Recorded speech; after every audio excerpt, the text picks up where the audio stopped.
বর্ষার শেষ কামড়, বঙ্গোপসাগরের নতুন নিম্নচাপের খেলা শুরু। বাংলা সহ দেশের কোথায় কী প্রভাব, এলো আবহাওয়ার বড় আপডেট।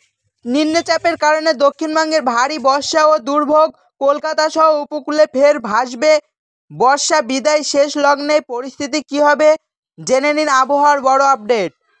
পুজোর শুরু থেকেই তুমুল বৃষ্টি, বন্যাভাসী কলকাতার বুকে এসেছে পুজো, সেই থেকে দুর্ভোগ, বৃষ্টিতে জলযন্ত্রণা, মৃত্যু মিছিল।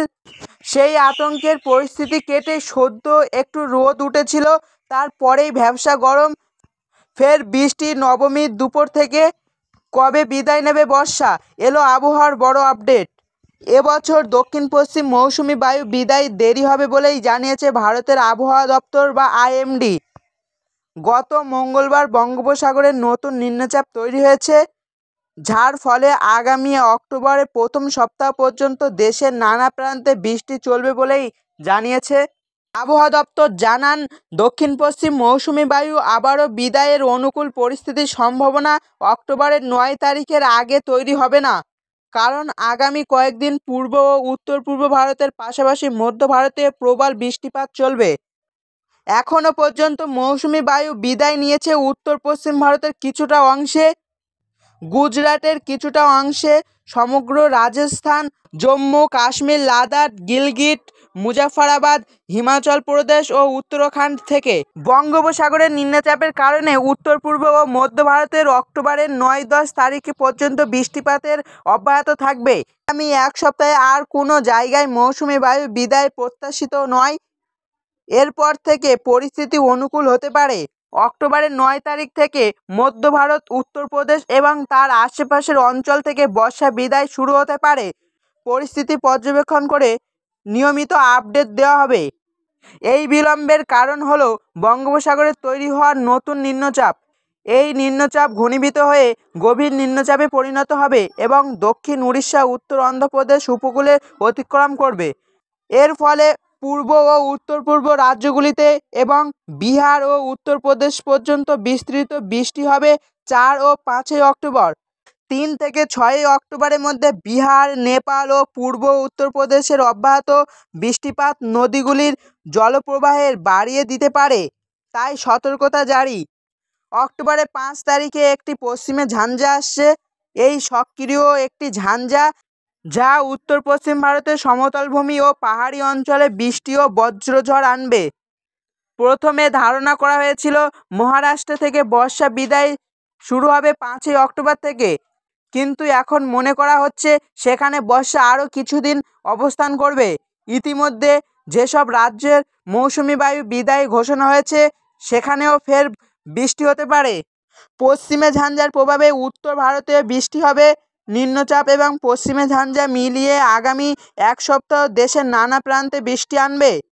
এমনকি যেসব জায়গাতেও যেখানে আনুষ্ঠানিকভাবে বর্ষা বিদায় হয়েছে, মহারাষ্ট্র থেকে সাধারণত বর্ষা বিদায় শুরু হয়েছে 4 অক্টোবর থেকে এবং 10 অক্টোবরের মধ্যে শেষ হয়।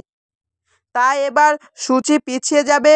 মুম্বাই ও পুনে থেকে বর্ষা বিদায়ের নির্ধারিত সময় 8 ও 9 অক্টোবর, কিন্তু এবছরের সেই সময়সীমা পেরিয়ে গিয়ে বর্ষা বিদায় শেষ হতে পারে প্রায় 12 অক্টোবরের দিকে। রাজস্থান, পাঞ্জাব, হরিয়ানা ও দিল্লিতেও যেখানে বর্ষা বিদায়ের ঘোষণা হয়েছে, সেখানেও আবারও বৃষ্টি ও বজ্রঝঞ্ঝা দেখা দিতে পারে। বাংলাতেও বর্ষার শেষ কামড় মৌসুমি হবে। মৎস্যজীবীদের আজ থেকে 5 তারিখ পর্যন্ত সমুদ্রে যেতে মানা করা হয়েছে। আগামী 3 দিন দক্ষিণবঙ্গের সমস্ত জেলাতেই হালকা থেকে মাঝারি বৃষ্টিপাত হবে। এছাড়াও ভারী থেকে অতি ভারী বৃষ্টিপাতের সম্ভাবনা রয়েছে। আবহাওয়া দপ্তরের পূর্বাভাস অনুযায়ী মৌসুমি বায়ু বিদায় এবার বিলম্ব হতে চলেছে। বঙ্গোপসাগরে তৈরি হওয়া নতুন নিম্নচাপ তার প্রধান কারণ। গতকাল সন্ধ্যার মধ্যে বঙ্গোপসাগরে নিম্নচাপ সৃষ্টি হয়েছে, যা আজকের মধ্যে গভীর নিম্নচাপে পরিণত হওয়ার সম্ভাবনা রয়েছে। এর অভিমুখ উত্তর পশ্চিম দিকে অগ্রসর হবে। এর জেরে রাজ্যের বিভিন্ন জেলায় দমকা হাওয়ার সঙ্গে বজ্রবিদ্যুৎ সহ সতর্কতা জারি করা হয়েছে। তার পাশাপাশি আমরা জেনে নেব বাংলাদেশের বর্ষা কবে শেষ হবে। সাধারণত বাংলাদেশের বর্ষা শুরু হয়েছে জুন মাসে, তবে আঞ্চলিকভাবে শেষ হওয়ার তারিখটা কিছুটা ভিন্ন হয়ে থাকে। চলুন সেটি জেনে নেওয়া যাক। ঢাকা বিভাগ 2025 সালে ঢাকায় বর্ষা বিদায় নেওয়ার সম্ভাবনা 2 অক্টোবর থেকে 10 অক্টোবরের মধ্যে। খুলনা বিভাগ, খুলনা অঞ্চলে বর্ষা সাধারণত একটু আগেই সরে যায়। 28 সেপ্টেম্বর থেকে 7 অক্টোবর এর মধ্যে আকাশ বেশি সময় পরিষ্কার থাকে। বরিশালের উপকূলীয় প্রভাবের কারণে কিছুটা দেরিতে বৃষ্টি থাকে। 5 অক্টোবর থেকে 15 অক্টোবরের মধ্যে বর্ষা বিদায় নিতে পারে। চট্টগ্রাম বিভাগ, চট্টগ্রাম ও আশেপাশের বৃষ্টির প্রকোপ সবচেয়ে বেশি স্থায়ী হয়। 8 অক্টোবর থেকে 18 অক্টোবরের মধ্যে শেষ হতে পারে। সিলেট বিভাগ, উচ্চভূমি ও পাহাড়ি ঢাল প্রভাবে সিলেটে বর্ষা অনেক সময় দেরিতে হয়। 10 অক্টোবর থেকে 20 অক্টোবরের মধ্যে বৃষ্টি কমবে বলেই ধারণা। রংপুর বিভাগ, উত্তরের এই অঞ্চলে বর্ষা একটু আগেই বিদায় নেয়, তাই 4 অক্টোবর থেকে 7 অক্টোবরের মধ্যে বৃষ্টি অনেকটা কমে আসে। ময়মনসিংহ বিভাগ, ঢাকার মতো এখানে বর্ষা শেষ হয় প্রায় একই সময়ে। সম্ভাব্য সময় 3 অক্টোবর থেকে 18 অক্টোবর। রাজশাহী বিভাগ, এই অঞ্চলে বর্ষা কম থাকে, তাই বিদায়ও তাড়াতাড়ি। 3 অক্টোবর থেকে 7 অক্টোবরের মধ্যে মৌসুমি বায়ু সরে যায়। এটি একটি পূর্বভাষিক অনুমান। আবহাওয়া অধিদপ্তরের আপডেট পেলে আবারও নির্দেশনার তথ্য জানিয়ে দেওয়া যাবে। ভিডিওটি ভালো লাগলে একটি লাইক, কমেন্ট আর একটি সাবস্ক্রাইব করতে ভুলবেন না। দেখা হবে পরের ভিডিওতে। ধন্যবাদ সবাইকে।